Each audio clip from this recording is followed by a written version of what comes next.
So welcome everybody. Thank you very much for joining us this week. We are the Naturopathic Physicians of Color. We are a representative group of the Naturopathic Physicians of Color. And this week we wanted to talk about sexual assault and trauma. This topic came about because last week we talked about sexuality and religion, and we thought that it would be a great follow-up to talk about some of the other aspects of sex and sexuality, and how we can begin to heal from those, how they affect us, how they influence us. And so that's where we are. I am going to have each of the docs tell us who they are and a little bit about, their interests, and then we will get the conversation started. But before we do, remember, please share this video, share it with your audiences, and we're taking questions. So if you have questions, you have comments, make sure that you post them in the comments. We are looking at them as we are going live. So let's get started. Dr. G. Hi, everyone. I am Dr. Gertrude Thomas, also known as Dr. G. My area of interest mainly lies in stress and mental emotional health. I am a graduate of National University of Health Sciences, and I am just happy to be a part of this talk again. Excellent. Now let's have Dr. Nave come in and tell who she is.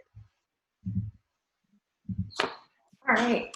Good evening, everyone. I am Dr. Nave. I am a trauma-informed clinician and licensed naturopathic physician, and I work with self-identifying women to address their trauma by integrating, or rather addressing, their mental and hormonal well-being. Thank you, Dr. Nave. Dr. Dorian. Good afternoon or evening, depending on what coast you're on. I am Dr. Dorian Richardson. I'm a naturopathic physician in Arizona. One of my specialties is sexual and reproductive health. So this is something that I deal with on a regular basis with my clients. I also do lots of hormones, and I'm just really excited to join you all again and have a good discussion. Excellent. And Dr. Patrick. Good evening, everyone. I hope everybody's doing well. My name is Dr. Patrick Thompson. I am the Chief Healing Officer at Whole Kingdom Wellness, located in Miami, Florida, or a phone near you. And my specialty is general wellness and chronic illness, as well as anything that has to do with the intersections between faith and health. I'm always glad to join the NDs of Color with Dr. Turshá Hamilton. Thank you much. And Dr. Erin. Hey everyone, my name is Erin, and I am a recent graduate of Bastyr University. My focus is mostly mental health. will have a license in both ND and be a licensed mental health counselor. And so I focus a lot on decolonizing mental health, and looking at the ways in which intersectionality plays into our lives. Excellent. And I am Dr. Turshá Hamilton. I am currently in New Orleans, Louisiana. I am an author and a speaker, and I like talking about health stuff. I'm an educator, so this is one of the things that I love doing. And I also love bringing my colleagues together and just sharing knowledge and kind of talking about the things that we talk about. So I'm excited to have this panel today, and let's dive right in. So, trauma, sexual assault, sexual trauma. There's a whole lot that we can talk about in this topic. And so we're gonna try to pack as much as we can in this hour or so. Let's start with children. There are certain things called adverse childhood experiences, ACEs. What are those? What are ACEs for those who don't know? What are ACEs? Anybody can jump in. So just to simplify, like you said, it's adverse childhood experiences. So it could be something as traumatic as what we're talking about today, which could be sexual abuse or physical abuse. It can be emotional abuse. It can be them surviving, living in poverty. So then that's considered an ACE as well, depending on the household. So there's a criteria, and I don't have the criteria in front of me, that you go through and it lists all the ACEs, and you can tally them up to see what percentage you are all in. But if you do suffer from ACEs, then there's been research to prove the long-term effects of these ACEs on development, both mental and emotional development, how likely you are to end up in prison, or to actually live in another environment that would be traumatic to another kid, so you keep going on. It's just gets handed down from generation to generation to generation. Anybody have anything they want to add to that? Dr. Patrick? Yeah, just, for those who may not be familiar, we use this term adverse childhood experience. My understanding is, we're talking about a study that was done beginning in around 95, 96, so by the CDC and Kaiser Permanente, where they were trying to see how adverse childhood experiences were affecting, children throughout their years, particularly 0 to 17, I believe. So when we talk about those things, we're talking about like if they experience or even witness violence and abuse or things of that nature, and how that affects them. It could be even,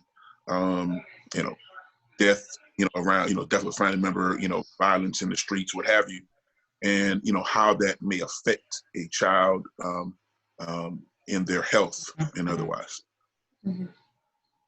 And another important thing to note is that they have positive attributes and negative attributes. And I don't mean positive in terms of, oh, this is good, but positive in terms of this is something that should be absent but is present. So the abuse would be considered a positive ACE, whereas a negative ACE is something that should be present but is instead absent. So you're not having financial resources, not having emotional support from your family members, not receiving physical touch, those kinds of things. And then you have other markers, like if there's someone in your family who has chemical dependency, whether it be alcohol, other forms of drugs, witnessing, like Dr. Patrick said, someone experiencing abuse. So you didn't necessarily experience it yourself, but seeing someone else go through that also is another ACE marker. And so all of that adds up to what Dr. Dorian mentioned with regards to your health, development, everything. Anybody have anything to add? Dr. Erin? I just wanted to add on to that of like, it sounds like what you're speaking to is the different categories where there's like abuse, there's neglect, and then there's household dysfunction. And the abuse is, I think, what most people think of when they have like the cursory understanding of what ACEs are, and that's like physical abuse, emotional abuse, and then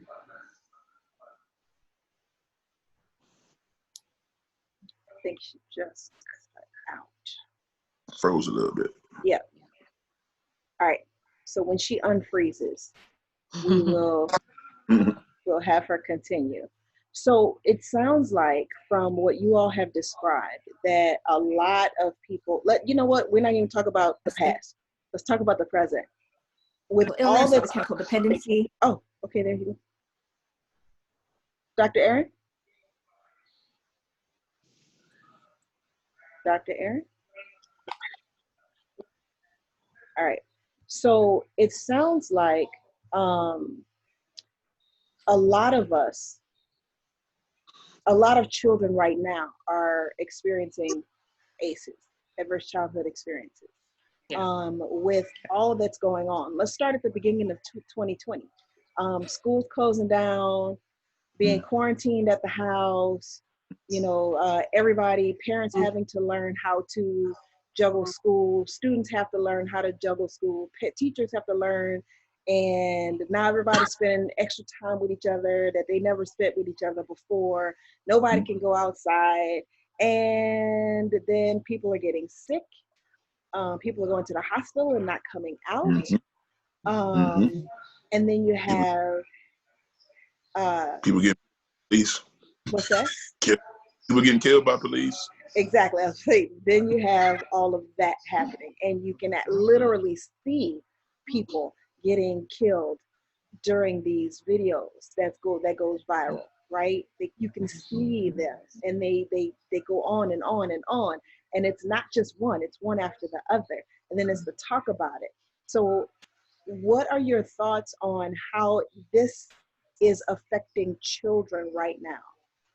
And then what can we do about it? Because one of our colleagues, I was talking to her recently, and she was literally not well because she was thinking about the children, how the children are going to be affected by 2020. And, just her heart was just hurting like for days. So what do you guys think about how this is affecting children right now and what we can do about it?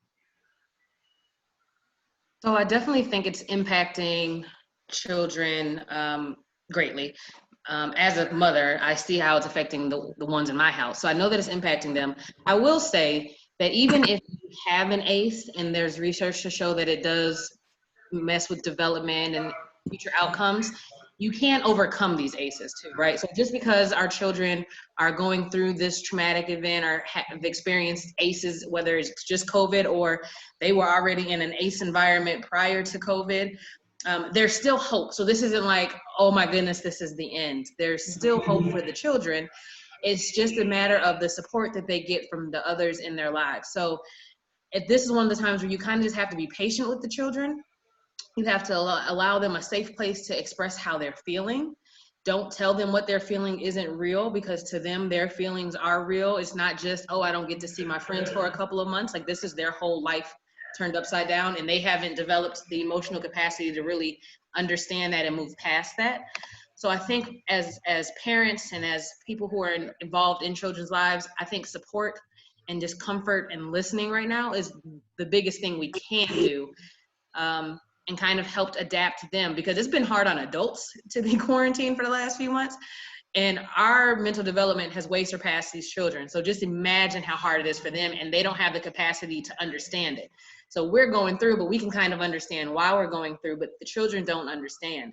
So we really need to be a place of support, comfort, and love for our children right now, and have patience. So parents, it's frustrating teaching your kids. Third grade made me so frustrated last year. I was so done with school. But that's kind of the role that we've been placed in, and we just have to have patience.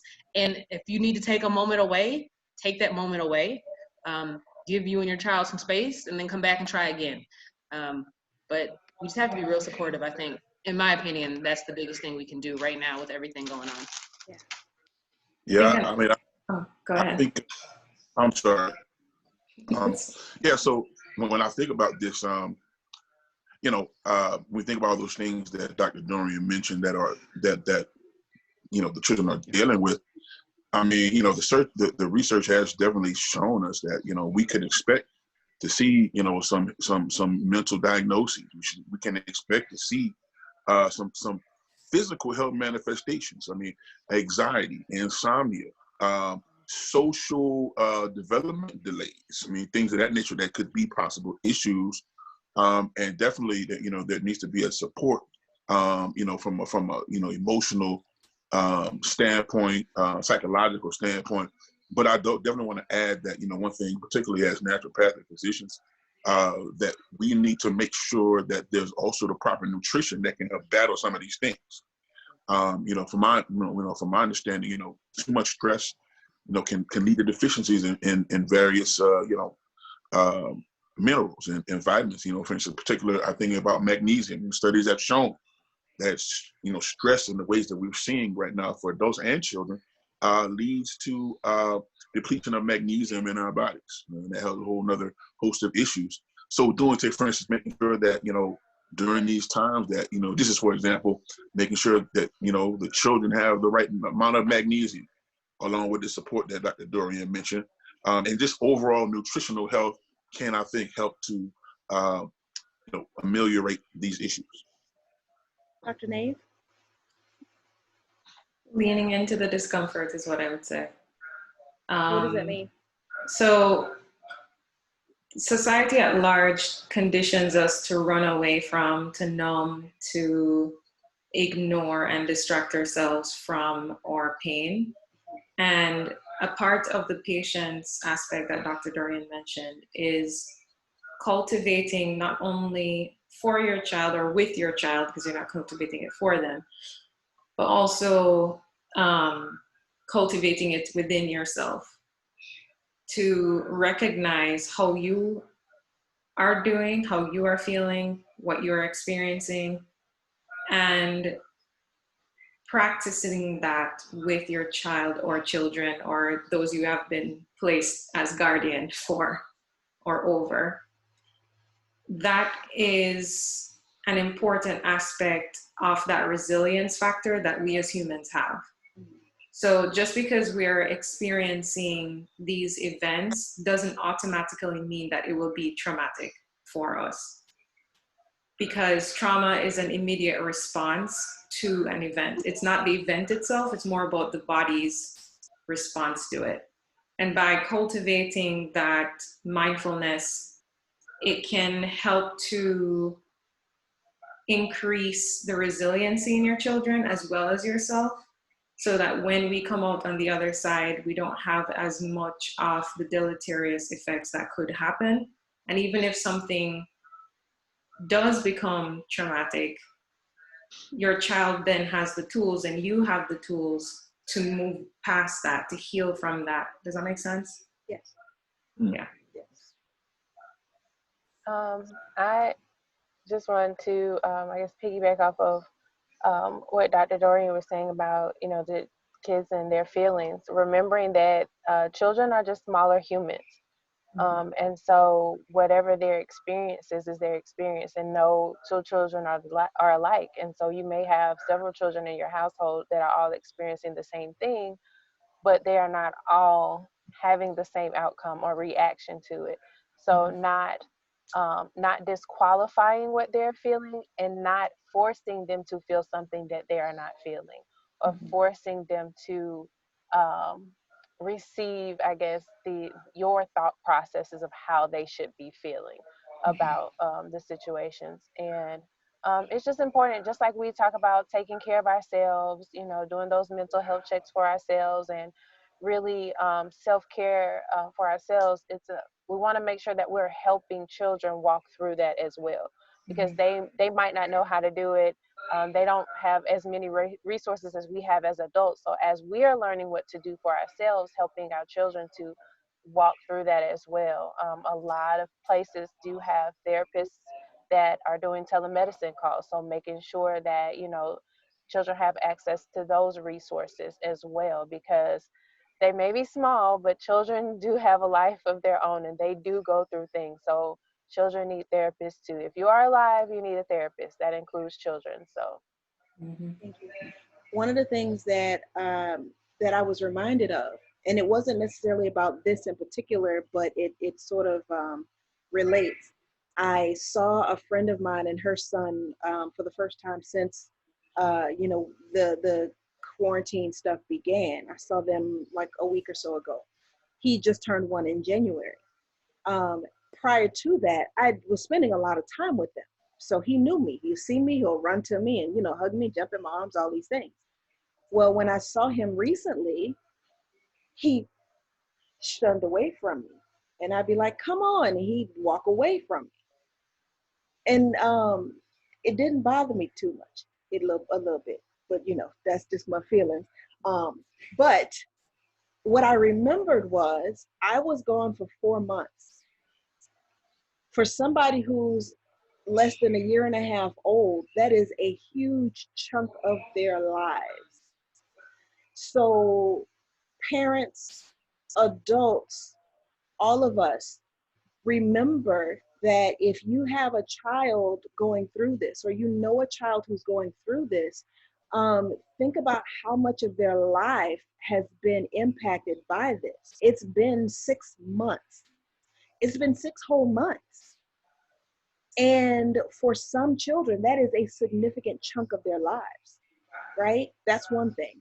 And two, as was mentioned, they are experiencing it too. So I've often heard parents say, oh, you don't know what stress is. Oh, you don't know, you can't be, you can't be upset. You don't need to be whatever. And as was mentioned, like children have feelings, right? So we have to figure out how to check in with them. So what is the best way for a parent to start checking in with their child, especially those parents who don't do that already? Just talk to them. Just have a conversation, whether it's at work, not at work, whether it's at dinner, at the table, or when you're in the car going to the grocery store. Have the conversation, ask the question, how are you feeling right now? What do you think about the coronavirus? Do you miss your friends? How do you feel about not going back to school right away? And just listen to what they have to say and let them express themselves in any way that they need to express themselves. But again, making sure there's always a comfortable, safe place for them to be able to communicate. Thank you. Anyone else? How can parents begin to talk to children, especially those parents who have never talked to children in that way before? I would say it's definitely going to be a matter of trying to figure out what works best for you and your child, especially if you've never done it before. Spend some time getting to know the child a little bit, paying attention to them. If they're the kind of kid that enjoys music, maybe you want to say, start off by talking about their favorite music and then say, hey, you know, I see that you like this music. Does that help you when you're feeling sad? Does that help you when you're stressed? Or even like playtime. Like Dr. Dorian said, taking advantage of those moments. So getting in playtime and starting to have those conversations. If your child plays with certain toys, watch them when they're playing with the toys. Sometimes it will tell you what is going on with them. If their dolls are fighting or their trucks are just crashing into each other all the time, ask them, when you crash your dolls like that, when you crash your trucks, are you frustrated? What's going on? Or if they're small, they might not understand frustrated, but are you upset? Are you angry? Are you okay? Just finding those moments at their level to connect with them, because it's easy for us to be like, try to communicate with them on our level, especially if we haven't made a habit of talking to them. So connecting with them on their level will help. Maybe even getting down to their own eye level as well.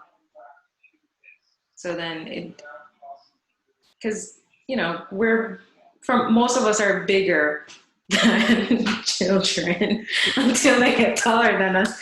But for most of us, I feel like there's a point at which they're a lot shorter in stature than ourselves. And so continuously looking up to someone, versus looking eye to eye,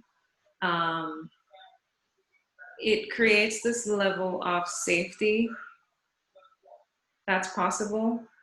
And so by employing the getting down to their eye level and introducing, as Dr. G said, connecting with what is exciting for them, what makes them happy, or what their interests are, and then using that as a segue.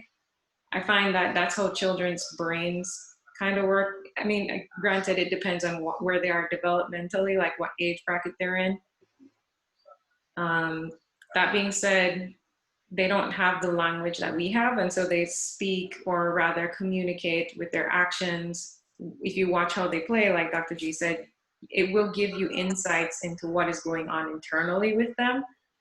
And maybe even so much as not necessarily asking, are you frustrated, but asking, oh, what are your dolls doing? What are they doing? What does that mean? Oh, tell me more about it. They will literally tell you what they're feeling by using those toys. Especially if they're under the age of 5, that's play therapy is something that is pretty common for them, and how they process their emotions, how they soothe themselves and understand the world. I'm glad you Yeah. mentioned that, because I was actually going to say that that if they don't have the language to express themselves, you can just ask, why is the red truck, running into the blue truck, or something to that effect, and you'll still might get it. What were you about to say, Dr. Patrick? Oh yeah, I mean, I think, just like you were saying, there's some, kids that may not be able to communicate and express themselves in the way that we'd like to answer the questions that we're asking. And so, I think Dr. Nave just, said the one key word, watch. I think we have to observe. We have to observe them and see what they're doing. I mean, you may know your child and know certain, customary behavior. And, you may all of a sudden see them seeming like they're anxious about things, or, maybe they're not sleeping. For instance, I know someone who has a 9-year-old boy, and, during this COVID time, I mean, he's at a point where he doesn't really want to go anywhere. He wants to stay inside. He's, you ask him something like, "Hey, you want to go somewhere?" Nope, COVID.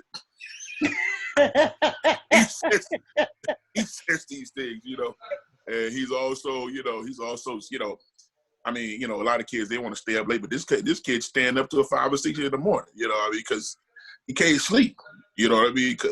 So, and he'll say that, say, "Hey, Mom, I just couldn't, why didn't you sleep? I couldn't sleep. I just couldn't sleep." I think these are important observations as to how this is affecting the child. Dr. Arney? I think I would just add, I really like what Dr. Gaynel said about those questions of like, well, what does that mean? Or really having question stems where you're asking what, how, when, those kinds of things, to keep it open-ended so that they don't feel like they have to answer a specific way. I do also just want to make a disclaimer, like, I don't have kids, so take what I say with a grain of salt. But that being said, I think about my own experience as a kid and like interacting with my parents. And one of the things that I noticed is like sometimes adults would talk to me as though I were a tiny human. And that meant that like I had thoughts, I had ideas, I had feelings, which we established, versus, that I guess it's a personal thing, but I feel like it's very much a thing that happens in a lot of families of color where children are meant to be seen and not heard, is a common adage. And so with that, I think we need to make sure that we're encouraging parents to have like a shift in perspective before they have these conversations, so that it's like, yes, as we've said, children have feelings, and not only do they have feelings, they're experiencing these things while they're developing. And when you experience a trauma while you're developing, you tend to like become arrested in that area. And so it's really important that we're having these conversations with them, getting down on their eye level and talking with them, so that they're not getting stuck in those places and then dealing with it later on in adulthood. Thank you for mentioning that, because arrested development is huge, and I don't think most of us even realize it. I can tell you in my own familial connections, I've seen people, excuse me, that I know who were stuck in childhood, even in adulthood, in middle age. Excuse me. They'll ask questions about what happened when they were children. Why didn't you? You all always, you all never. Like, you 50, 60, that happened when you were 8. Mm-hmm. So that is real. And you never know when it will manifest itself. What'd you say, Dr. Arney? The initial betrayal. Mm-hmm. Yeah. Is that what it's called? Yeah. Okay. Yeah. And it gets stuck. So real quick, we'll wrap this segment up. But how do we get over? How do we help children get over the initial betrayal? Besides going to the therapist, which is very necessary, but because that's not always available to people, what can we do to begin to help children get over these things before they become something more? Just like I said, leaning into the pain and the discomfort, and body awareness, because trauma doesn't just live in the brain, it lives in the body itself. And so I'm reading this book. I'm going to show it to you. This book. My And so grandmother's hand. It's so good. It's so good. Oh my gosh. I feel it's a really great accompaniment. I feel like everyone should read it in addition to The Body Keeps the Score, because it talks about how trauma lives in our neurological system or physiology, literally within our bodies. And that's the reason why I don't particularly like talk therapy as much, because it doesn't include that aspect of your experience, particularly if it's CBT or DBT. It's very head focused. And so one thing that you can do with your child as well as yourself is, when you're checking in, you're not just checking in on your thoughts. Like, where, if I feel anxious, where do I feel that in my body? If I feel scared, where is that in my body? What sensations am I experiencing? What sensations are you experiencing, my little one? And just cultivating that practice, you know, because by cultivating that, it becomes second nature to the brain. Instead of going into that fight, flight, freeze response, we have these tools that we can really attach ourselves to. And something that Resma says in My Grandmother's Hands is like, for a lot of us who are Black, whether we're Black American or any other diaspora in the world, we have these tools accessible to us with, like, humming, how we use our vocal cords to really soothe ourselves, or singing a song, or rocking, or playing some drums. That's another way to, you know, like, get the wiggles out. That's another thing, like, let's shake it out, or like just move around and sway with the breeze, whatever it is. Have them be a part of creating that practice as well, like involve them in it. So then it doesn't feel, it feels more like a partnership, you know, and it feels like their own thing. And so that would be the thing that I would be like, if you can't get to therapy, this is one thing, one important way in which you can really reconnect to self. Because when trauma happens, for a lot of us, we literally leave our bodies because it doesn't feel safe. Thank you. Well, I think what I would say to that is, you know, we have to identify what's really going on, and kind of deal with whatever trauma that is, and whatever might be a solution to that. You know, Dr. Nave said lean into it. She said lean into it, and when I think about that, I think about, hey, look, we got to acknowledge that this is a real thing. It's something that needs to be dealt with. Because I think a lot of times in our attempts to be quote unquote normal, we end up ignoring certain things, and to be quite frank, accepting those things as our norm, which is one of the worst things you could do, is take, you know, something that's abnormal or something that you're not supposed to be, and just kind of say, oh, you know, this is just my migraine. Like, you know, like you got to go get a license to own the migraine or something. You know, like it's yours. Like I own it. It's locked in my basement. You know, it's mine. No, this is not normal. Right? This is not normal. And so we have to, as she said, you know, lean into that, accept that, and then, you know, figure out, okay, where so what that means to me is, where are they having instability in the environment, unwellness in relationships, and attack it where it is. Unwellness in the physical body. You know, as naturopathic physicians, you know, I think we need to figure out, okay, we know that the stress is causing excessive magnesium excretion. We know that it's messing with our tryptophan levels and things of that nature. You know, so we want to make sure that they're getting the nutrients that they need that may help support that physically. And then we can also attack that from a social standpoint, attack that from a relational standpoint. And so, you know, we can, you know, try to hit that from a holistic standpoint from all areas. Thank you. Anyone else want to add to that? I just want to reiterate the humming piece that you talked about, Dr. Nave, because it reminds me so much of what we've learned about the vagus nerve, and that by humming, we are indirectly stimulating that ventral vagus and indirectly stimulating ourselves into like that social engagement and self-soothing.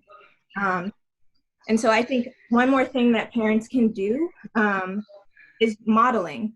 So in that leaning in, like leaning into whatever discomfort it is that they're feeling as well, modeling like the ways that they are dealing with that and letting their children see them do that. That's the way that we learn most of the time, is through modeling. And so I think that's really important. I also think that I'm pretty sure that Resma has a free training on, if you Google him and his website, he has a free training that kind of goes through that kind of thing. So that could be like a helpful resource for parents as a way to figure out how to begin to have those conversations. I think this is also really important, especially for Black families and Black children, because as you were saying, Dr. Patrick, like we are constantly othered. And so the way that we are all socialized is that when it comes to race, like white is the end all be all. And so divesting from that requires owning ourselves. And there's always this tug of war that we're doing when it comes to like accepting ourselves versus accepting what is the norm. And I think what's really exciting about this time and the fact that we're having these conversations is that we are like breaking away from that and like no longer accepting the norm as acceptable for us. Absolutely. Yeah, I think I agree with what everyone has said.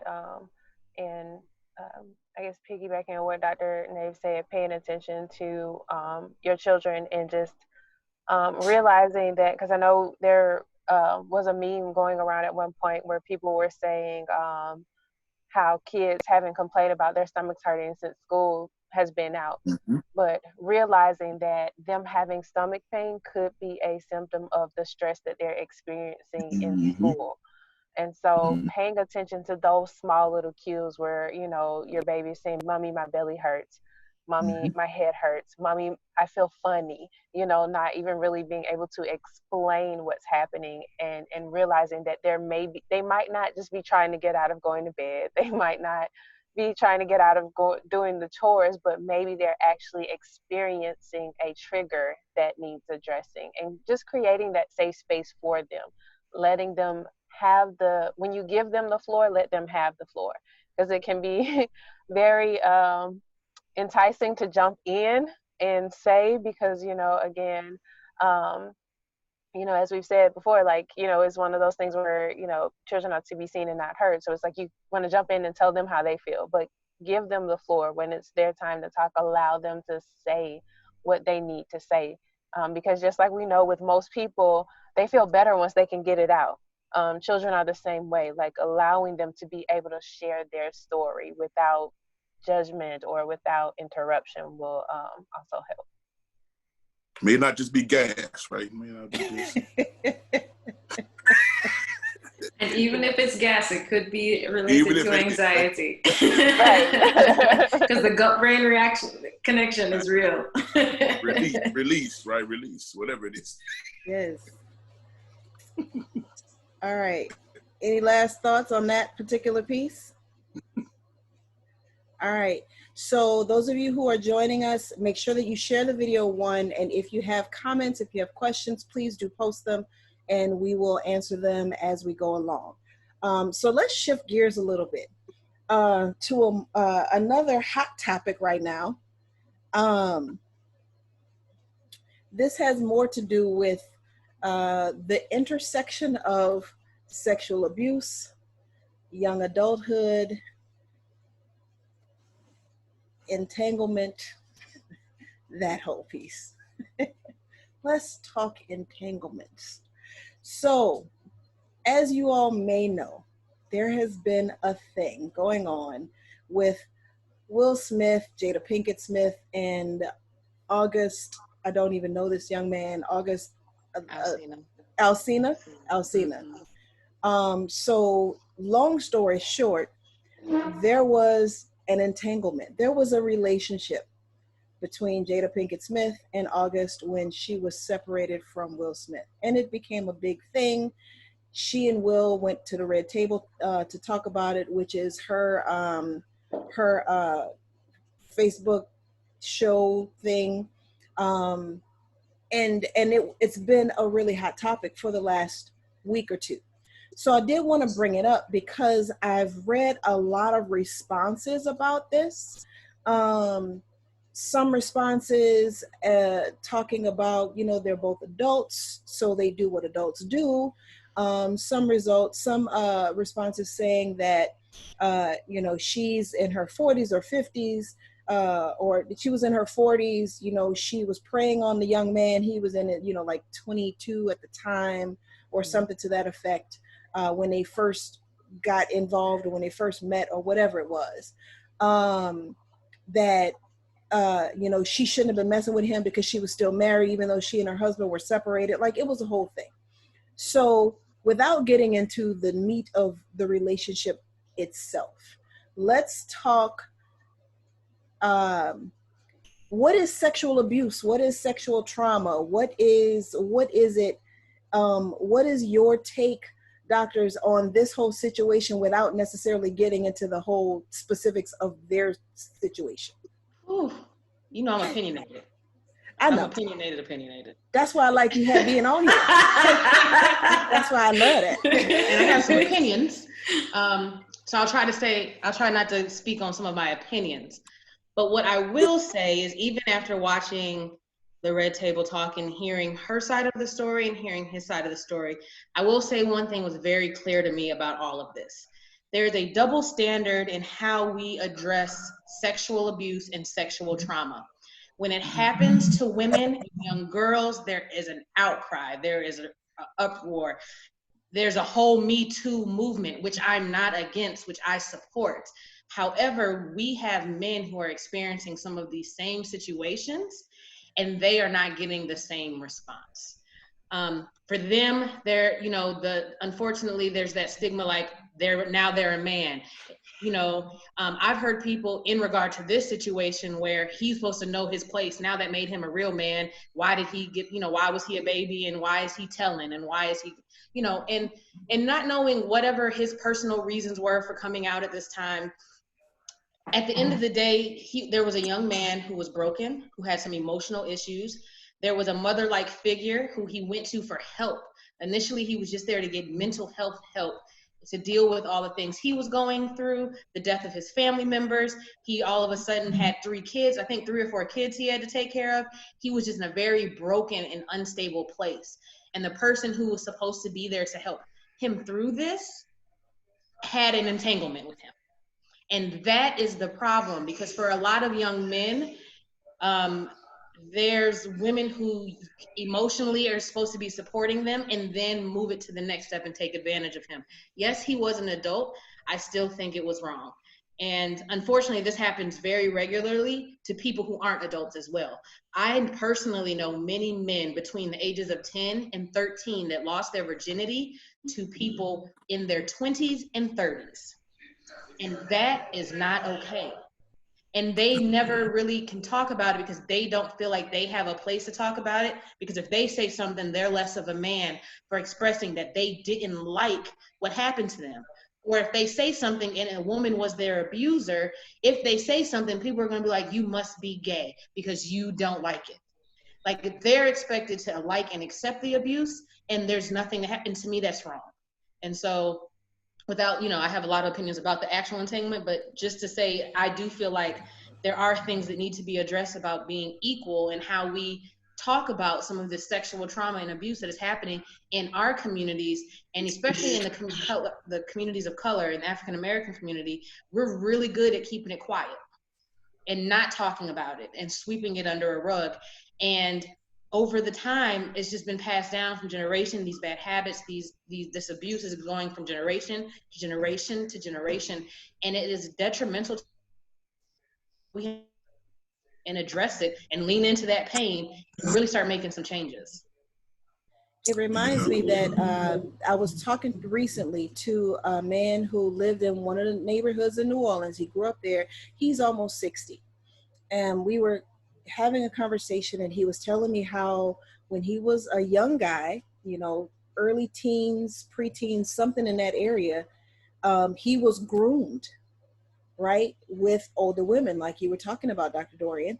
And he said, oh, but it wasn't abuse. It wasn't rape. It was, you know, blah, blah, blah. And I'm like, no, yes, it was. Because like he was just saying it as a matter of fact. Like, I guess he had gone through some therapy for it or whatever. He had dealt with it. But I was mortified that this is happening. And apparently it was a whole thing. Like, these are whole subcultures in this city, in this community, where this is going on, grooming young men in this way.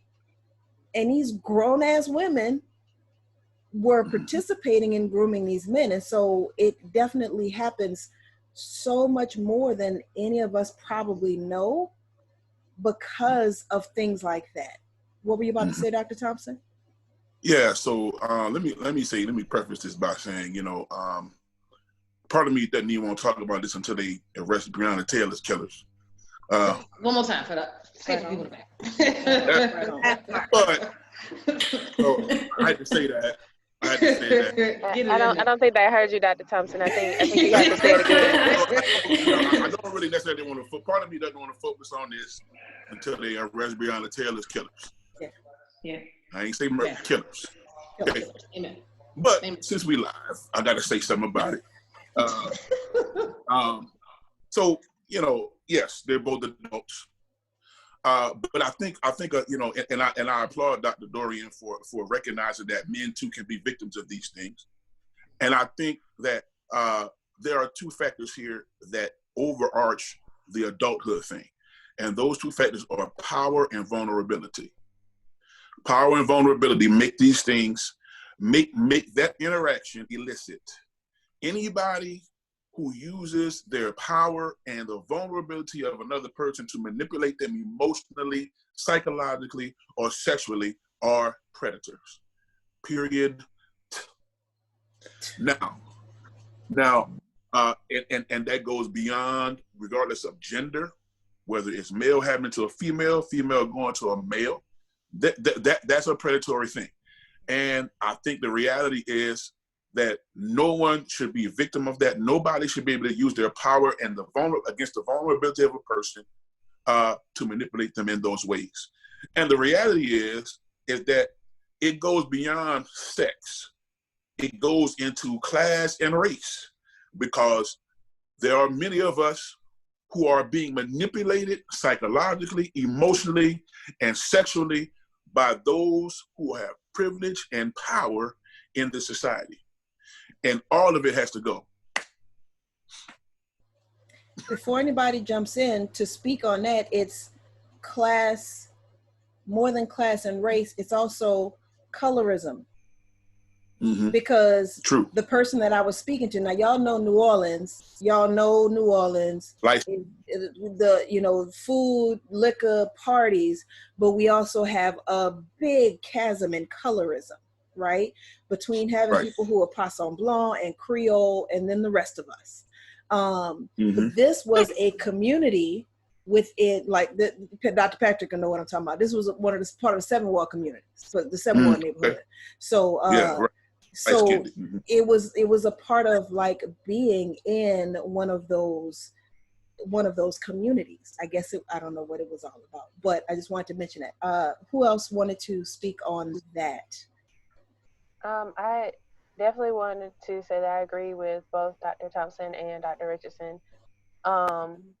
I, especially on the predatory issue, I heard people say that both parties were broken and use that as an excuse. However, again, when you're in a position of power and this person has come to you for healing, for help with their healing, if you are in a position of being broken, you should pass that person along to somebody that can actually help them.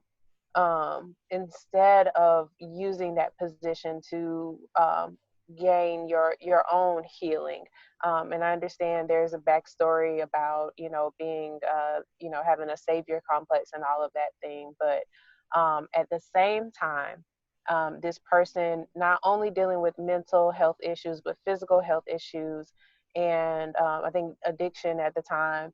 And so it's like there's a lot of vulnerability there that left too much margin for error.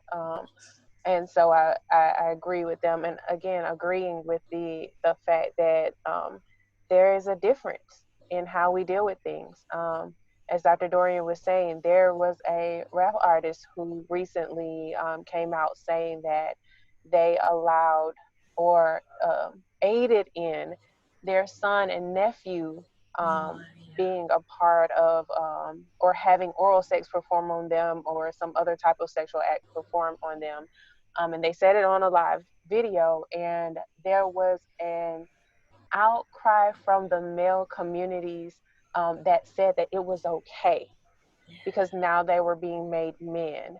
And it's nothing wrong with that having happened. And you're talking about young men who are weren't they like 13? Yeah, that less like right at the beginning of 8 teenage something, or yeah. younger, preteen area.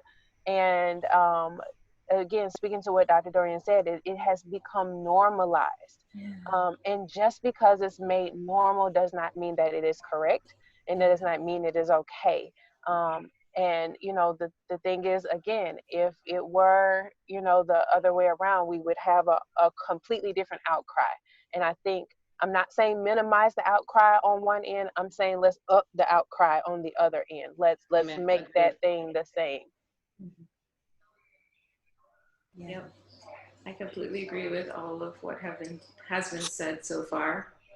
If there's ever a power dynamic, if there's ever any difference, like hierarchical difference, where I'm coming in as the savior, I'm coming in as a protector, I am supposed to be aiding you in something, and instead of holding space for you, I instead utilize it for my own gain, whether it's emotionally, sexually, physically, financially, any of the alleys, basically. It's not okay, because we could use that same relational dynamic and apply it to a clinician. We could apply it to a parent. We could apply it to a friend. Like,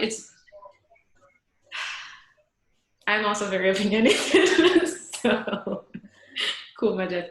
But like, it's not okay to normalize these things. And going back to children, right? Because we're talking about these young boys who are having these experiences outside of their own consent. It's just, there's a lot here. And I would consider that child abuse as far as I'm concerned. Absolutely. It was definitely abuse. Yes. It was definitely abuse. And so when we go back to children and some of the symptoms that they're experiencing, and this is for parents, I don't have children myself, but I've worked with children. I work alongside therapists who work with children, and things to watch and observe. If you notice that your child has a change in personality, has a change in the way that they're speaking up or showing up for themselves, take notice. If your child suddenly is like more reserved than they were before, or they are experiencing tummy aches, or if someone goes to reach to hug them, they withdraw or suddenly skittish,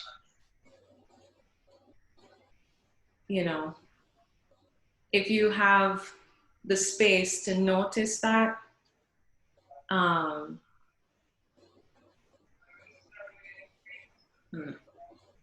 it's just a lot, especially if you're like a single mother. It's a lot because you might be the only person there to protect your child. And so I hope that you have a community that can be looking out there for you as well, and checks and balances, and can be the eyes and ears kind of deal. But basically what I'm saying is, like, watch out for those changes in behavior. Watch out for, the little things that if you're not the parent or don't really know the child, you might miss, those little things. And which brings me to my next point. Please do not force your children to hug anybody if they don't want to. Because a lot of abuse happens with people we know. Not strangers. Stranger danger is important, but just because they're family doesn't mean that they're any safer, unfortunately. So if they don't want to hug their uncle, if they don't want to hug their auntie or their cousin, Don't force them to. Encourage their autonomy to check in with themselves and recognize that they are their own person and they don't have to do anything or have anybody enter their personal space if they don't want to. And when you're around children, think about that as well. I mean, I come from a hugging community. That's what New Orleans is. It's a big lovey-dovey, one big hug. But I also, over the years, have learned that about, you know, giving children their autonomy.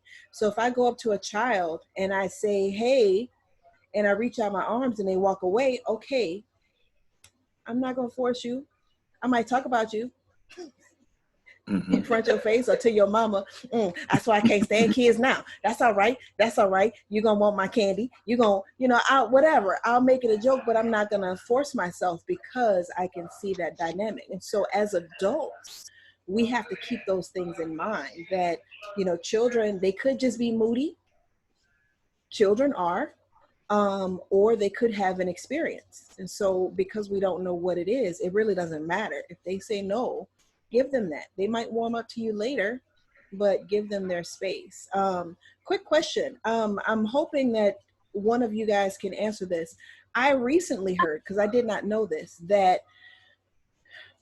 the brain does not mature until like 24, 25, 26. What is that age? 25. 25. Mm-hmm. Yep. Frontal lobe. What'd you say, Dr. Patrick? You know, I've heard the statistic in terms of the being in the frontal lobe mostly. Yes. Okay. Yeah. So the reasoning part of our brain takes longer to develop. Mm-hmm. Which means that in this particular situation, so going back specifically to Jada, August, and Will, that his frontal lobe still was not developed because he was 22.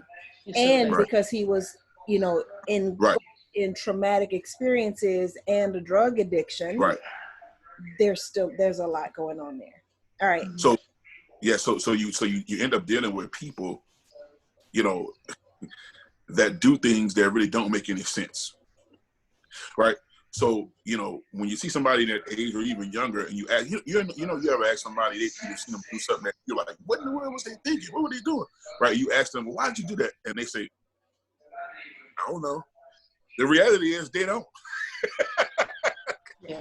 They don't know why they did it. They can't really explain it. Their frontal lobe is not developed yet. So. Yeah. Trauma also does that to the brain. So when we talk, so when we talk about like people having arrested development, and that's why I think of us as, even as adults, as children running around, because whatever age we were when we experienced the original trauma that we haven't processed, like it's not healed as yet, it's those tools that we had at that age that we then show up with as adults. So if as a child, your parents separated or got divorced and you were at a developmental age where your world revolved around you. So if your parents split, you felt like it was your fault. That same ideology and belief system and way of navigating the world follows you into your adulthood until that is addressed. And so even as we're interacting with others and they have what we perceive as a blown up response, like, oh, why are you getting so defensive about that? That might be a trauma point for them. And they're utilizing the tools that they had at the age that they originally experienced the thing. Does that make sense? Yeah. Yeah. So it's like all of these things interacting with each other, because as human beings, we're complex. We like to think of things as black and white, but there's a whole lot of gray. There's a lot of things, a lot of factors that go into our experiences and who we are.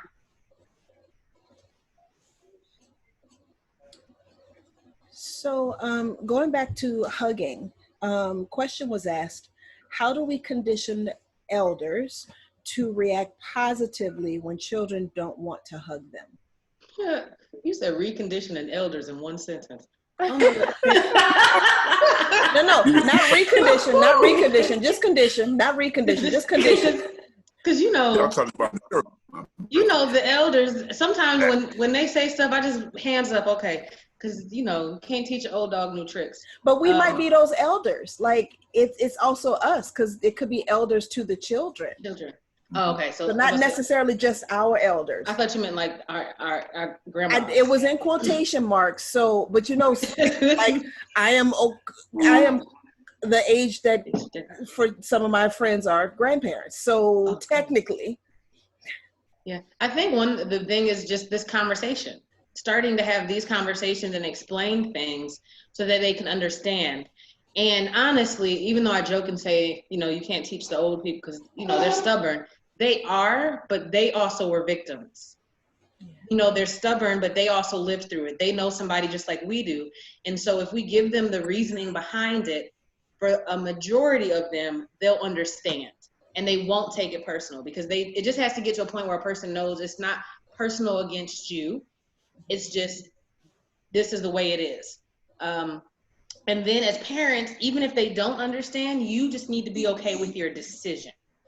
Because everyone's not going to understand your parenting style, and that's okay. Everyone doesn't understand why I allow my child to not talk back to me, but to talk back to me. Tell me what's on his mind. Not being disrespectful, but I don't let him hold it in. I want him to express his feelings, and he's gotten really, really good at it, to the point where sometimes I'm like, maybe I should not have let him express his feelings, because he's good at it now. But I think for me, I thought it was just healthy for him to be able to do that. And because, not that I couldn't, I was always very expressive and it was good for me, but I always held a lot in, and I don't want that for him. And being in full disclosure, me and my child have gone through some traumatic events together that surrounded around abuse for both of us. And so I don't ever want him to hold it in. I need him to express it. I need him to talk. I need him to have safe places. And I think it's important for a child to have those things so they have somewhere to go and they can express what they need to express. So even if the older people don't understand it, you just stick by your guns and what you're doing with your child. And if they have an attitude, they'll just drink some lemonade and get over it. I got the feeling that's not what you wanted to say. And I'm okay with that. We're going to talk afterwards, but I caught that. Just know that I caught that. We got the pastor on Facebook Live. I had to be, and it's Sunday, so I had to have the right proper response. The Lord already knows. He reads my thoughts. Were you about to comment? Oh, I was just going to agree with Dr. Dorian. Definitely just explaining to the elders, it's not you, it's not personal, and this is how we do things.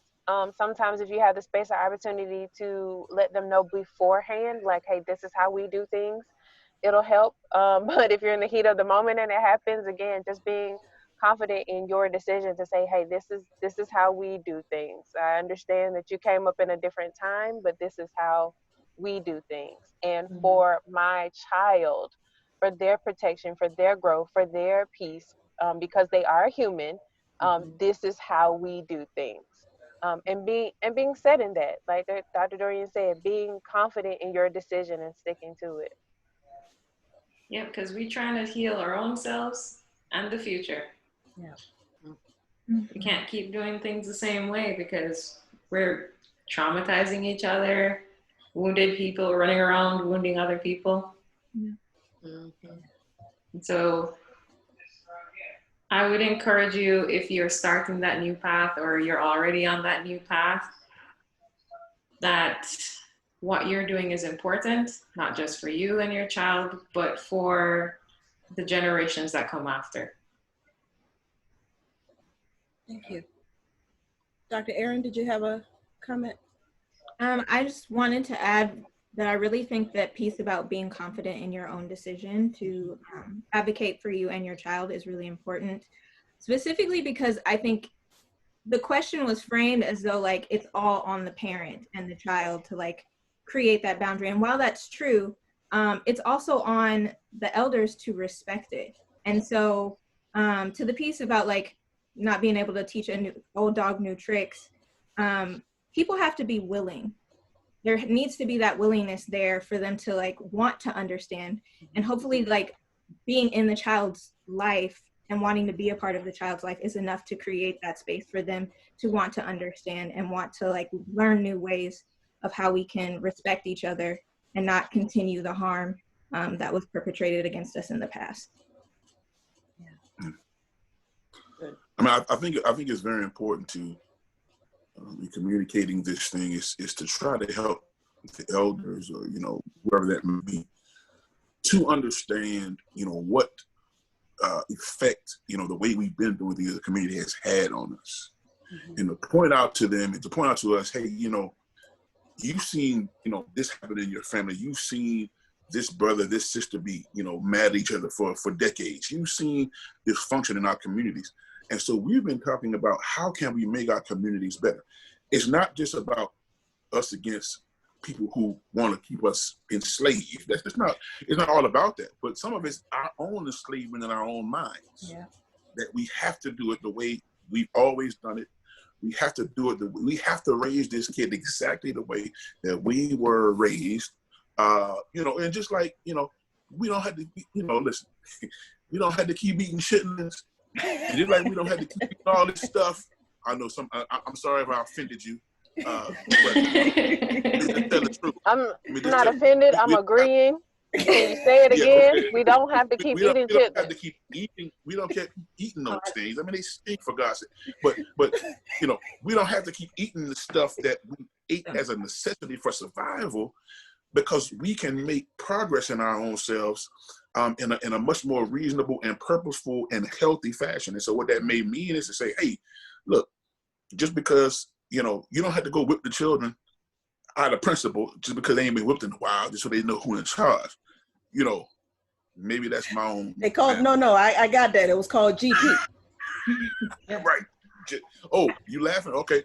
All right. So that sort of thing. I mean, we got to be able to look at how we've been doing things, and even and we're talking treating kids, from a psychological and emotional standpoint, and be able to have the emotional sophistication to get better and make better decisions and treat people with better humanity, such that we don't create those same emotional and sociological issues and deficiencies. And if we can get people to understand what that is, and then we can begin to show them, okay, well, so instead of reacting like this, how can we do this that makes everybody better, that helps everybody to be healthy, that helps us to understand what a healthy response is, and helps a child or a parent to be able to proceed in a more helpful fashion with these sort of things. And so, we got to make improvements in that, and that spans also in this space. Two comments on that. One, you really don't have to give an explanation at all. You giving an explanation about why you're doing something is a courtesy. What made me think about that has nothing to do with this in particular, but before I moved to New Orleans, people couldn't walk in my house with their shoes on. And people would get offended. Well, why? And sometimes I'd tell them, but one of the things that I observed was I went to a friend's house and everybody happily took off their shoes because they said, my floors, I don't want to get my floors messed up. I just got the wood redone, so I don't want to get the floors messed up. But if I tell somebody, because I don't want your nasty shoes tracking up my house, you get offended. But you okay with not, okay, so that taught me I don't have to explain anything to you. This is my house, these are my rules. This is my child, these are my rules.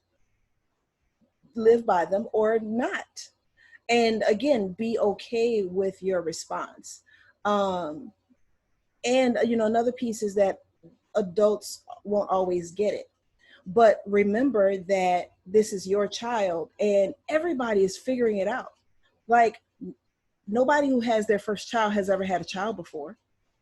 Nobody who's had a second child has had two children before, right? Nobody who got married after they had their first child had done that before. Every experience that you have is a new experience. So we don't ever know how things are going to turn out. We can have 5, 10 children and each one of them are different. And so you can't treat the rest of them like you treated the first, second, or third one. Or you're in a different place. You're older now. So you can't treat that 10th one like you did that first one, because you got a 10, 20 year span different and now you're tired. So if you keep all those things in mind, you know, you just do what you have to do. And if you realize that you are trying to break generational curses, whatever those generational curses look like, then be okay with your decisions. Realize that you're going to make mistakes. Realize people are not going to like it, but that's still your child. So you get to do what you want, and do the best that you can, right? And there's that. One last question, and then we'll start wrapping it up. How can, and this sort of touches on some of the things we were talking about last week, I think. How can we teach our children to let someone know when something happens to them, especially when it's a family member? So I'm assuming that means trauma, sexual trauma, or any kind of uncomfortable or not okay event. I think, and this is just from my personal experience, you have to be okay as a parent knowing that your child might not tell you. But there needs to be someone that they do tell. They have to have some trusted individuals. It takes a village to raise a child anyway, so you need to make sure your village is equipped with people that they can confide in with their secrets and with what they have going on. The child might not tell you, not because they don't want to share it with you, but children, because they're not all the way developed, they have a way of thinking they're protecting you. So they're not telling you because they don't want to hurt you. They don't, not necessarily they think you're going to, you know, we always like, well, I'm not going to get mad at you. It's not that. They don't want you to be angry at that person. My child particularly did not want me to go kill nobody. Like, he was scared that I was going to hurt somebody, which I was. And so he was protecting me in that regard. Like, I don't want anything to happen to you. And so children may, for different reasons, not be able to talk to you, but there was someone he could talk to. So make sure that you have a village of people that who you trust, who aren't going to be making the problems, but who your child can confide in, and they know there's a safe space that they can do it. And like Gaynel, Dr. Nave said earlier, you need to make sure that you are watching their behaviors and their actions and looking for changes, so that you can start inquiring and hopefully trying to get it out, because they're not. And especially when it comes to sexual trauma, there's so much confusion, especially when it's with someone they trust. They're so confused on so many levels. And a way, especially because if it feels good, they're confused because it felt good physically, but I know I didn't like the way it made my mind feel. But now they don't know they don't know whether they should say something, because I think it might be my fault because I liked it. And so I didn't stop it. Or they don't know how to verbalize, which is another reason why I'm always big on teaching children their proper anatomy with proper terms. There are no weak sugar in my house. We got vaginas and penises. You need to be able to say it, because that one, it scares the offender off too. You know, if you tell them, hey, don't touch my penis, they're a lot likely to stop touching it than they are if you say, hey, that's my wee-wee. Because wee-wee for them is a safe place, right? But they need to be able to verbalize it, and they need to, it's so much. And I know I've kind of went everywhere, because as you can see, I take a personal investment in this. But you just need to make sure they have a safe place where they can tell it. And as parents, parenting is hard. It's the hardest thing you'll ever have to do. So if you do miss something, or something gets past you, don't feel bad about it. Just make sure you're taking all the steps you need to support them after the event. Yeah. Because as a parent, there's so much going on, and you could be on top of everything and still miss it. And it can still happen. So you don't have the space really to just lay in that guilt. You have to forgive yourself and move forward and help them heal, and know that it's a process. It may take years to get them back functioning in a normal, healthy way. I know I said a lot. I went on. No, I agree with all of it. Yep. Same. And I on the point. Go ahead. Sorry. I was just going to say, the point that you were talking about when you mentioned, like, they think that they're protecting you. Another thing that, like, sometimes perps will say is, if you tell whoever you tell, like, if you tell your parents, I'm going to kill them or I'm going to kill you. So that's another thing they have in their mind is like, I'm not going to say anything because I don't want something to happen to my parent. And so I think about having these conversations early and, like you said, being very explicit about like anatomy, body parts, all of those things.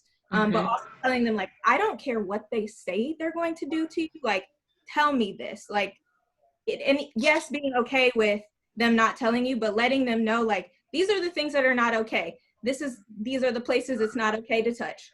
If anything happens, if you feel uncomfortable, if you feel confused, come to me, let me know. I just think about like, my mom had that conversation with me when I was like 6 years old, and I was like, yo, I don't know why we're having this conversation, but okay. And it's gonna feel uncomfortable. It's gonna feel very weird. It's gonna feel like, I don't want to do this.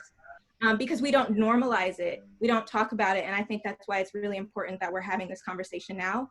Because we do need to normalize it, because this stuff needs to stop. Like, it breaks my heart to hear these stories over and over and to see like how it affects entire families.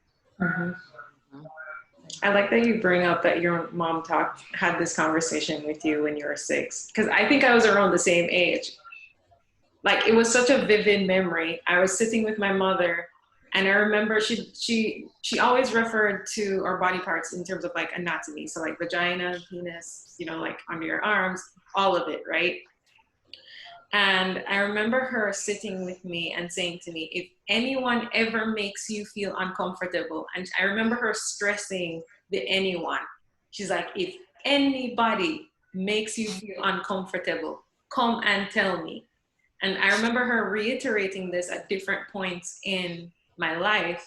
And I think when it comes to this conversation, you know, repeating it, you know, like, oh, they're going to they're having a sleepover with a friend, or they're meeting new people for the first time. Remember, if you don't feel comfortable, come and tell me.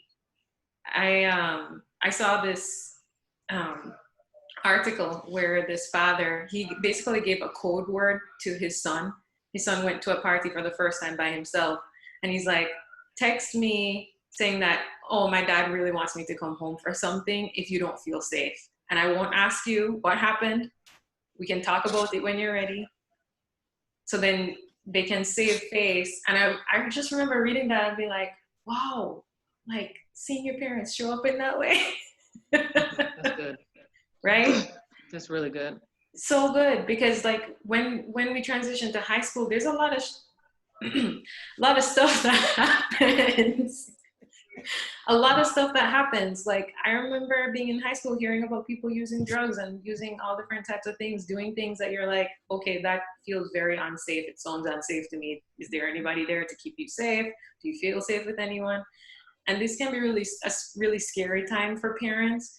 And so cultivating that kind of relationship when they're young, where they can come to you, where they have other people that, even if it's not you, that there's somebody else, or a tribe, a village of people that they can talk to and feel safe with, is so important.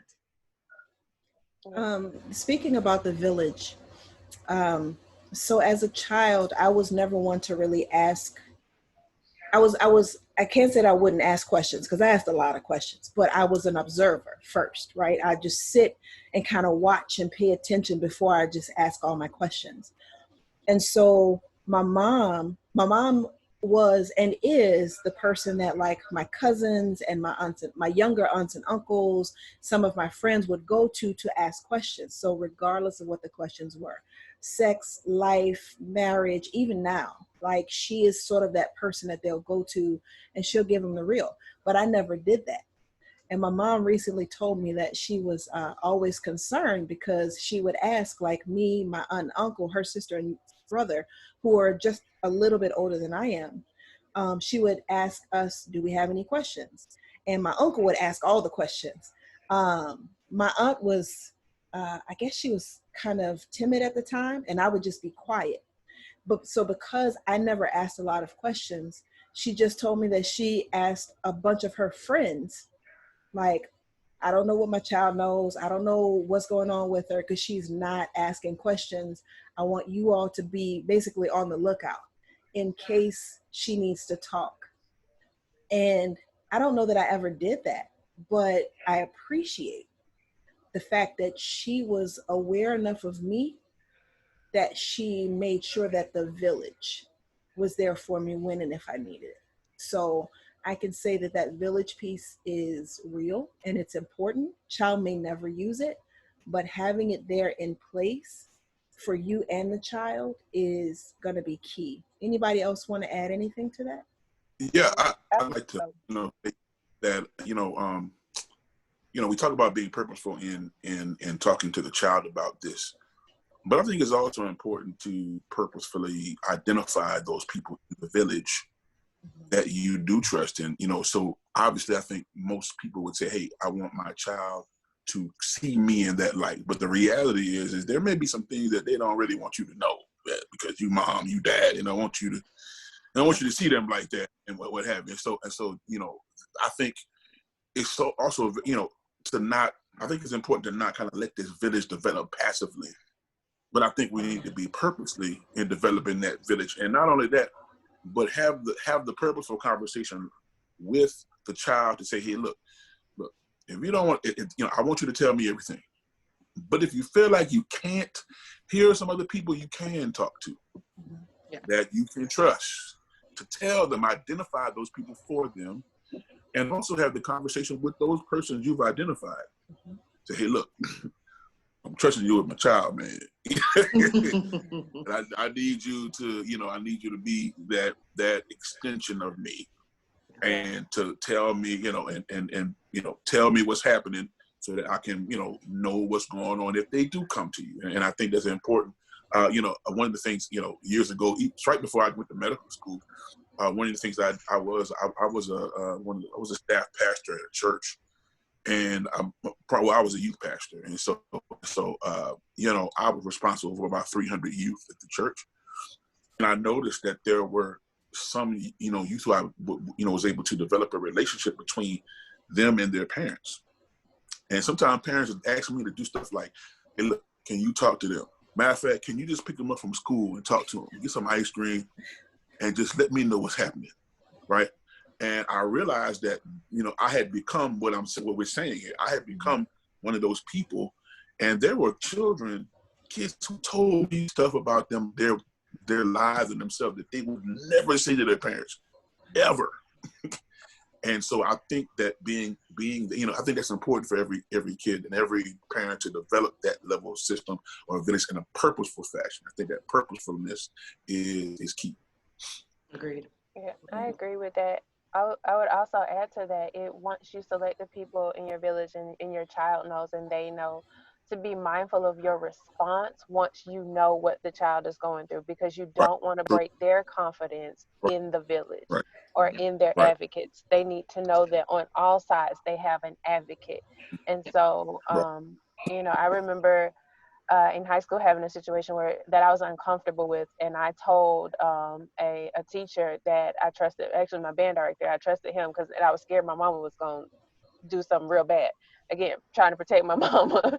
So, and it wasn't anything super crazy. It's just something that made me uncomfortable. And so I went to that person, and they said to me, I have to tell your mom. And so they gained my okay with it. They gave my permission, which they probably were going to tell my mom anyway, but it just helped to know that they let me know that this is something that I need to pass on. I can't just not say anything. And so making sure that you are keeping that confidence that the child has with the village. Also, the code word is very, it's a great tactic. It is essential. Create something that doesn't just sound super outlandish, so it gives it away, but also so that the kid can just say it. I mean, even as young children, give them something easy for them to remember and continue to have that conversation. So when it comes up, they can say, hey, this word. And nobody else has to know, what's going on, but because they've told you this word and they, you know what the word means, you can react. And making sure that if you're not there, that your village is there and that they can react, so that the child knows that not only do they have advocates, but their advocates will act swiftly. That helps. And not, not pushing it under the rug. Like, let's not live in that culture anymore. Let's not sweep anything under the rug. Let's not, what happens in this house stays in this house type of thing. Let's be real about what's happening and make sure that our children understand that they have safe places that they can go to. Yeah, I think Dr. G's, the experience that you shared, the thing that stands out most to me is the validation that you experienced from that band director and telling you, like, I need to tell your mom. It's like, I have these alarms, I'm uncomfortable. And then you got that validation from someone in that village. And so that is a tangible example of what we're talking about, when it looks like to have like that intention when you're creating your community, which creates that subconscious safety for the child, that they don't even know that's there, but it's operating on their subconscious to let them know that, like, I don't have to be scared when I go out and do things, or like I can really be and show up as my full self in most situations. And I like the code word thing. I still remember my code word when I was a kid. It was fish. It was just something that I picked, but it was something that I always remembered. I'm up there. I'm not gonna say my age, but I still remember. I still remember my code word. So it's definitely good to have those code words and just create that environment and just have trust that it'll come out. Your children will express it to someone. It will come out. Oh, another thing I was going to say, when you do find out, not just to take their trust, but you may be angry at what you heard, be careful at how you express that, because they may think you're angry at them. So you may hear something, then you're ready to, like, bet. Nuck if you buck. I'm trying to find, I couldn't think of any good words. So I was just like, how am I going to express this? But you may be ready to just go off and let it rain, Yeah, so it's for those of us who healing hands. Healing hands, and I participate in my Second Amendment rights. And so you might be ready, but you have to be careful at how, when you first hear it, how you respond in front of the child. Your anger is validated, but the child might not know if you're angry at them or the situation. So you have to respond in love and support to them, put them in the room, make sure they can't hear you. And then you call. See, everybody should have a friend. That's another conversation, but you should have a friend you can call who make things happen. That's when you call that friend. I have a couple, that's none of your business, but I have a couple. I call those friends when I need to make things happen. And you do that later, though. Just don't do it in front of the kids, That's all I'm saying. You just want to make sure that the kids continue to feel safe in the future, always come back to you, and not that you're angry. Yeah, I would say acknowledging the fact that they spoke to you, like thanking them for trusting you is huge, because then they know that they did the right thing and that it's okay, that they didn't make a misstep. So thanking them, reassuring them of that they are valid in how they feel, that you are grateful for the fact that they trust you, that reinforces their trust in you. So.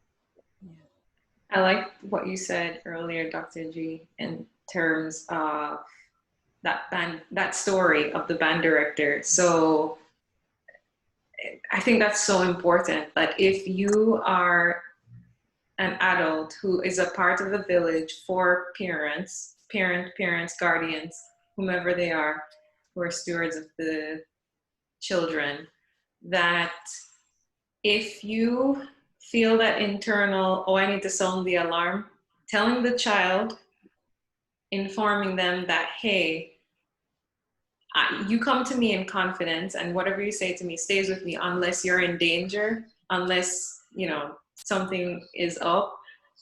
And like repeating that to them, like, hey, I'm going to have to tell your mother, I'm going to have to tell your father or your guardian that this is going on. Or somebody, maybe it's a child CPS kind of situation, whatever it is, but letting them know that, hey, I'm going to need to break this confidence for your protection, because keeping silent isn't beneficial. It is actually, putting you in more danger, so to speak. And like really helping them to understand, okay, this is why you're doing it. This is important. It's good that I did this to keep myself safe. and that I can cry wolf and that alarm will be heard, as opposed to I'm crying out and no one is seeing or hearing me. The reality is that many of us are trying to break some of these generational curses. We're trying to disrupt some of the community traumas that we're seeing and we're experiencing. And that process is not going to be comfortable.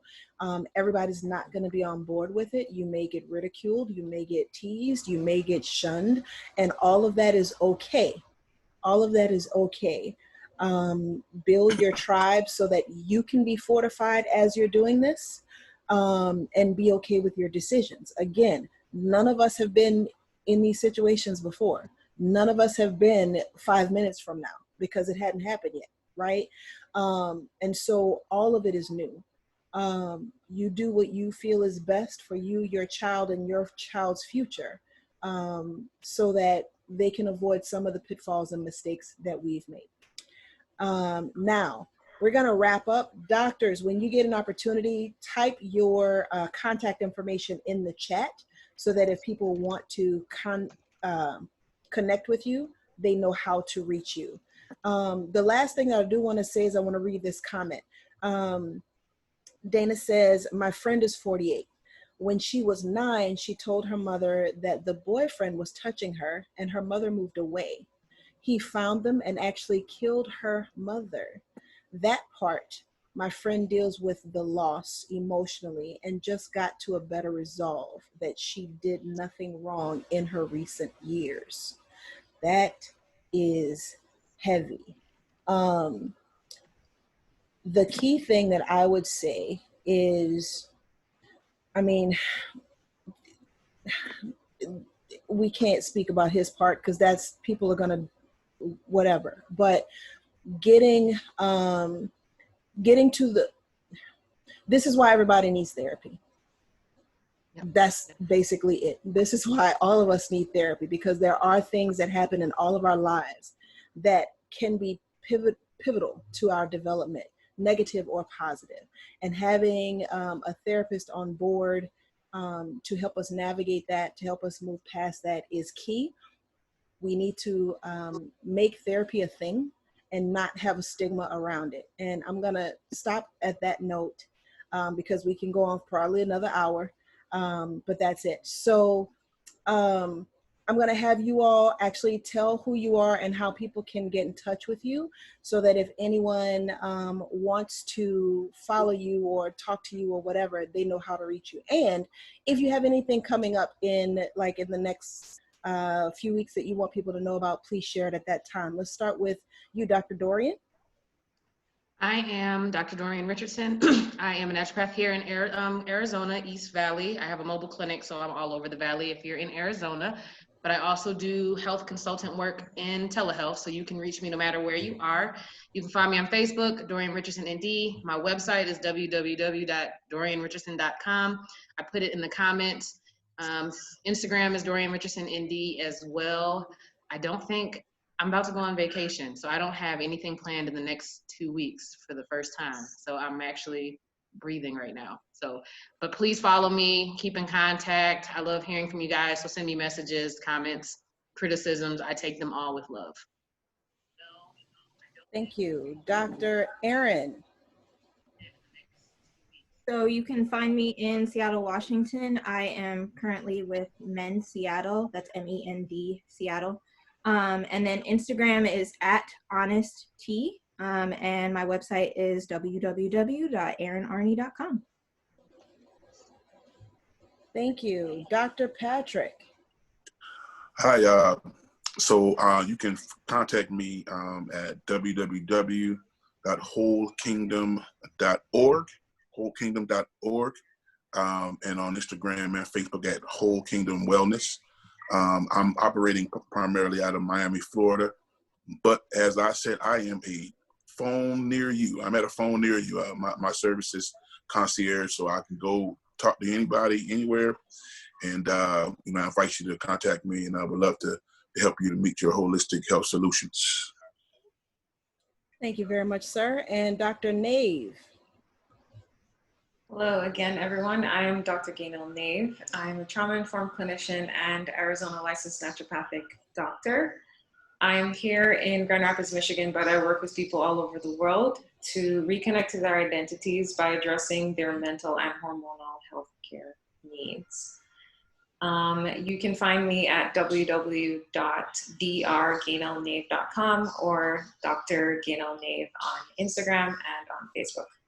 I love connecting with people. I do Instagram lives every Friday at 12 p.m. Eastern time, where I answer your questions about mental health, trauma, hormones, the like.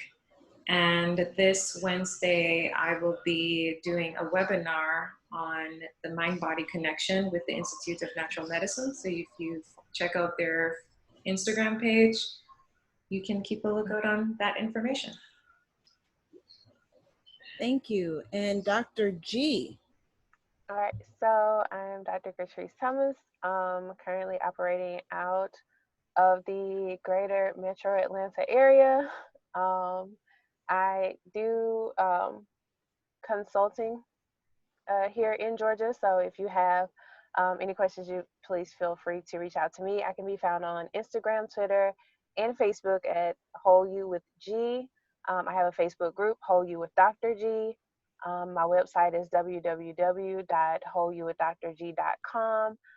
We are currently in our Real Sex series, so if you have missed any of it, please go back and watch it. Dr. Dorian was actually on there last week, and in 2 weeks, so the 29th, the last Wednesday in the month, I will be having a sexologist on to complete that series. I also have 3 books available based off of the stress relief series that we just completed in June. So those are available on my website, again, www.wholeyouwithdrg.com. Thank you, Dr. G. And I am Dr. Turshá Hamilton. I am currently in New Orleans, Louisiana.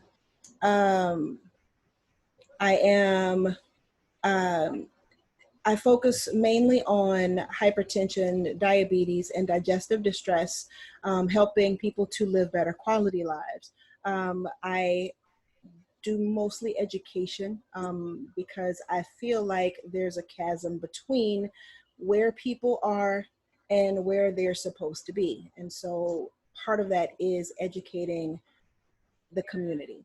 So there's me. You can find me on my website, www.drturshá.com. That's DRTURSHA.com. And on all social media, Facebook, Instagram, Twitter, YouTube, all of that is at Dr. Turshá. Again, that's DRTURSHA.